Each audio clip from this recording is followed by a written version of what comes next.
오늘 말씀은 주님께서 십자가상에서 마지막으로 하신 말씀입니다. 이 말씀을 통해 주님께서 숨지기 전 마지막으로 하신 행동에 대해서 우리는 알 수가 있습니다. 주님께서 마지막으로 하신 행동이 무엇입니까? 주님께서 마지막으로 하신 행동은 아버지에 대한 믿음, 신뢰, 만족감을 나타내고 있습니다. 주님께서 자신의 영혼을 아버지께 맡긴 것입니다.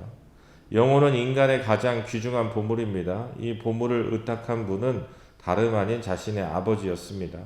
성경은 인간을 세 부분으로 이루어졌다라고 말합니다. 영과 혼과 몸입니다.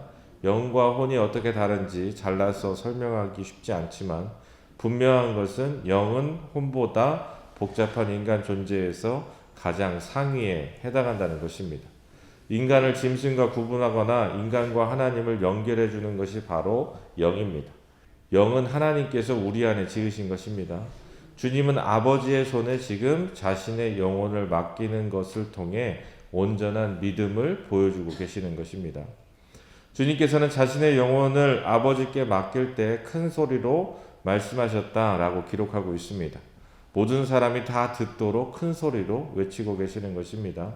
주님의 처지를 조롱하는 그들, 하나님께 버림받았다고 생각하는 적들이 더 이상 그렇게 생각하지 못하도록 주님은 큰 소리로 부르짖음으로써 자신은 아버지께 여전히 소중한 존재이며 자신 있게 영혼을 아버지의 손에 맡길 수 있는 하나님과 친밀한 관계임을 알려주려고 큰 소리로 말씀하시는 것입니다. 이와 같은 주님의 마지막 행동은 하나님에 대한 완전한 신뢰를 보여줍니다. 아버지 하나님에 대한 온전한 믿음을 보여주는 행동입니다. 주님께서 십자가 사역을 완수할 수 있었던 것은 바로 이와 같은 아버지와의 관계 때문입니다. 우리들 또한 마찬가지입니다. 하나님 아버지에 대한 전적인 신뢰가 있어야만 주님께서 십자가 사역을 완수하였던 것처럼 우리들에게 맡겨진 사역을 우리들 또한 완수할 수 있음을 우리는 알아야 합니다. 그런데 여기에 한 가지 문제가 있습니다. 그것은 아버지라는 단어 때문입니다. 한 여자 청년이 고민을 이야기해요. 하나님을 아버지라고 부르는 것을 도저히 받아들일 수 없다는 거예요. 왜냐하면 자신은 아버지에게 너무나도 큰 상처를 받았기 때문이다 라는 것입니다. 어느 날 남동생과 다투었어요. 그런데 남동생이 자신을 심하게 때렸습니다. 그냥 남녀간의 흔한 싸움으로 한두 대 때리고 끝난 것이 아니고 얼굴이 피투성이가 되어가지고 구급차에 실려갈 정도로 엄청나게 폭행을 한 거예요. 그렇게 되니 어떻습니까? 당연히 경찰도 알게 되는 것이고 병원에서 신고를 하기 때문에. 그런데 자신의 아버지가 남동생 편만 드는 거예요. 남동생이 처벌받으면 안 된다고, 네가 무조건 참으라고, 자기가 당한 것에 대해서는 하나도 헤아려 주지 않고 오직 남동생을 보호하는 데만 아버지가 모든 신경을 쓰는 거예요. 그 여자 청년은 더 이상 아버지가 자신을 보호해 줄 사람이 아니다 라고 판단하고 그 사건 이후로 집을 나와서 혼자 살아가고 있습니다. 그러니 하나님을 아버지라고 부르는 것에 대해서 받아들이기가 어려운 거예요. 그런데 이런 청년들이 의외로 많습니다. 가정폭력을 당한 청년들, 바람난 아버지, 도박하는 아버지, 알코올 중독자 아버지 밑에서 자란 청년들은 하나님을 아버지라고 부르는 것을 쉽게 받아들이지 못합니다. 여러분들에게 하나님을 아버지라고 부르는 것은 어떤 의미입니까? 위에서 말한 것과 같은 상황을 겪지 않았다 하더라도 우리는 모두 유교 문화 속 권위주의적이고 가부장적인 아버지 밑에서 자랐습니다. 그래서 우리는 하나님을 자신의 아버지에 대한 이미지로 잘못 판단하는 경우가 많습니다.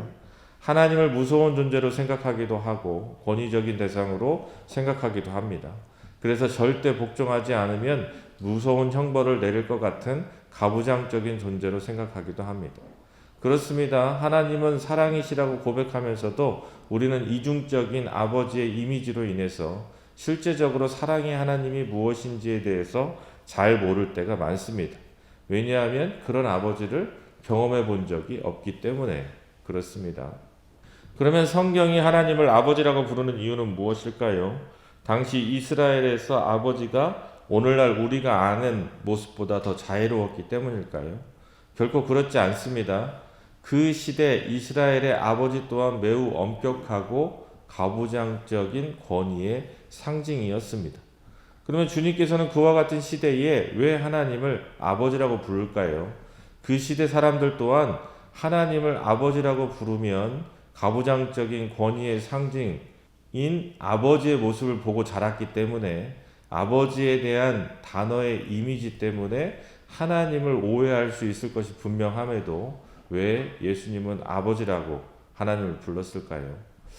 그 이유는 아버지라는 존재의 본질을 회복하기 위함입니다.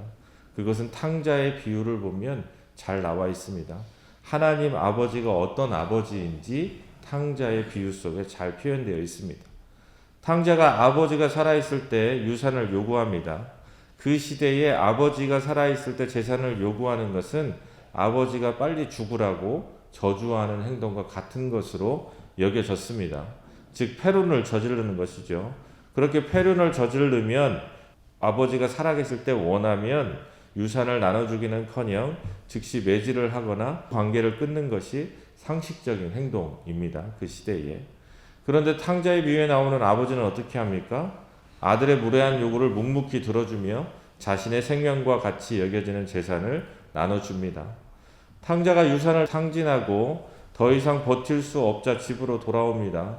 만약 그 시대에 그와 같은 일이 벌어졌다면 아마 돌아오자마자 패륜을 저지르는 아들을 엄격한 율법의 심판대에 올려놓았을 것입니다.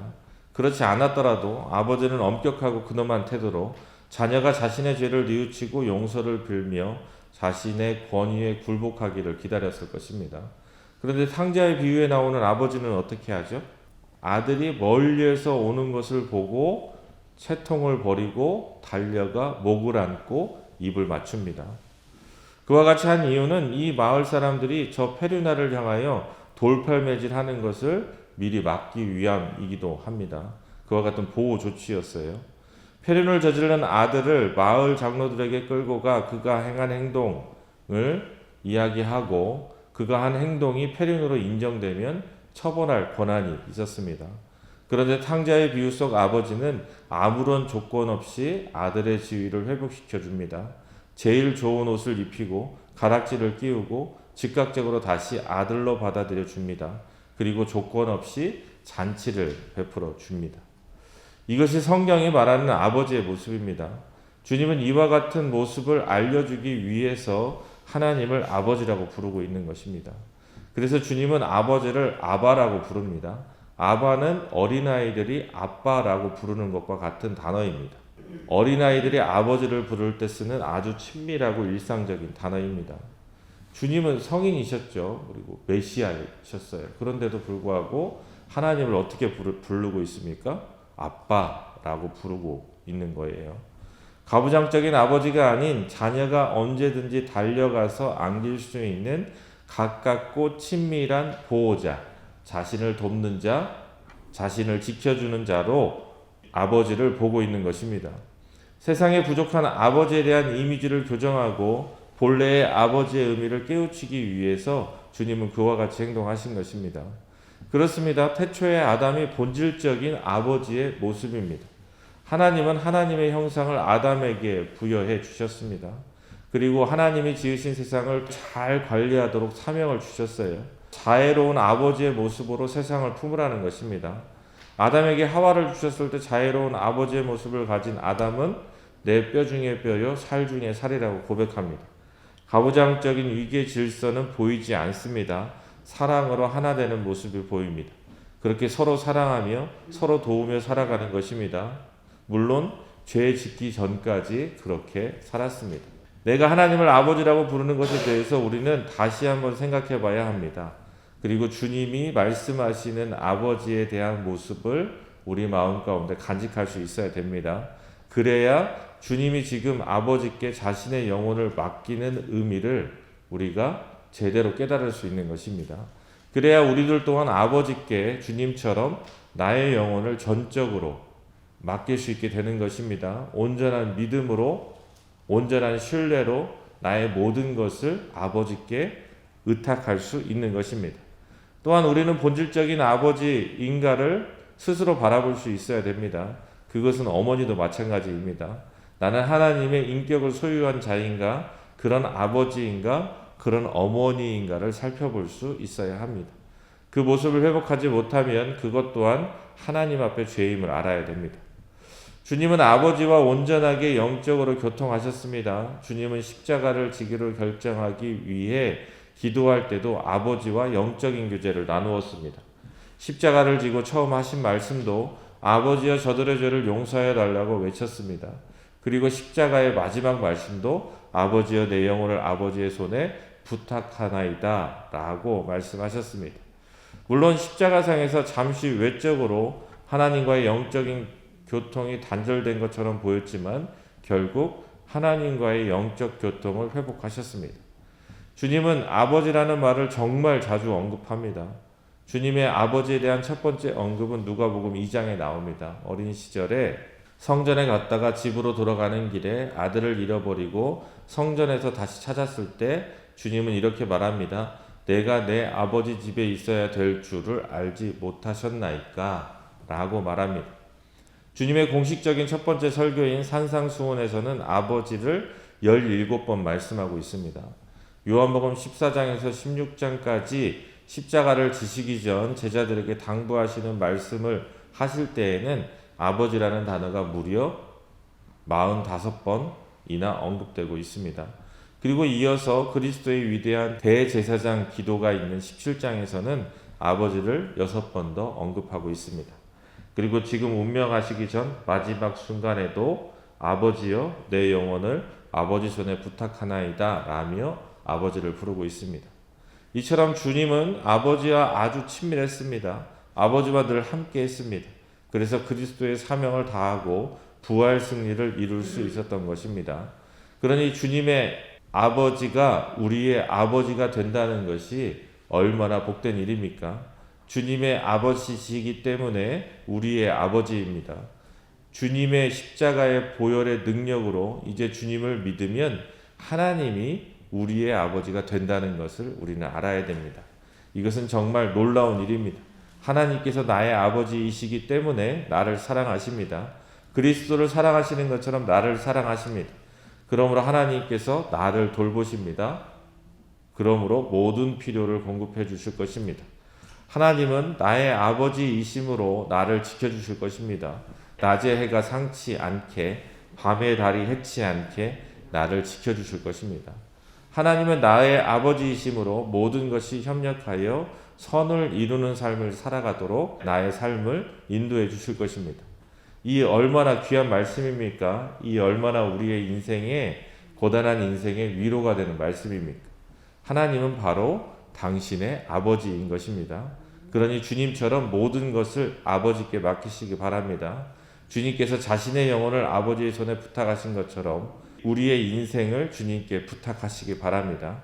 그러면 주님처럼 자기 십자가를 지고 주님을 따르는 삶을 살아 주님이 이루신 부활 승리의 놀라운 은혜를 저와 여러분도 경험할 수 있게 될 것입니다. 그러므로 하나님을 아버지로 고백하며 모든 것을 아버지께 맡기고 아버지의 이끄심대로 이 땅의 삶을 살아 하늘의 복을 누리는 저와 여러분 될 수 있기를 주님의 이름으로 소망합니다.